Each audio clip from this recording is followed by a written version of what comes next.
Nagpanugya ng National Bureau of Investigation nga magsungka na si Anay Ako Bicol Party List Representative Zaldico kag ang 17 sini nga mga kaupdanan sa kaso samtang may mga dignidad pa ang mga ini. Suno kay NBI Director Attorney Angelito Magno, hindi magbag-o sang ilang mga pagpanago ang natipon nga mga ebidensya kag kaso nga nagahulat sa ila. Dugang pa sang direktor nga ang warrant of arrest hindi kaangay sang bagyo nga pwede hulaton nga malampuasan lang bangod ini isa ka responsibilidad nga dapat atubangon. Nahibaluan nga kahapon nga adlaw ginhatag na sang Taguig City Police ang arrest warrant para kay Ko sa iya condominium sa Bonifacio Global City apang wala siya didto. Suno kay Interior Secretary Junvic Rimulya, ang ulihi nga lugar nga nakita si Ko amo ang Pungsod, Japan. Nakahanda naman ang NBI nga kuhaon sila sa husto kag legal nga paagi kag ginapahanumdom ang mga ini nga atubangon ng ila mga kasalanan.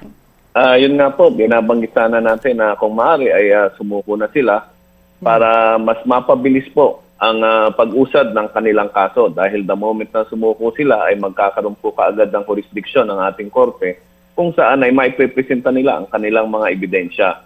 At sabi nga rin po natin, mas maganda habang ang pagsuko ay pwede mong mapili para habang may dignidad ka pa. Kesa po maging isa kang fugitive o hahabulin ka pa kung saan ka man naroon.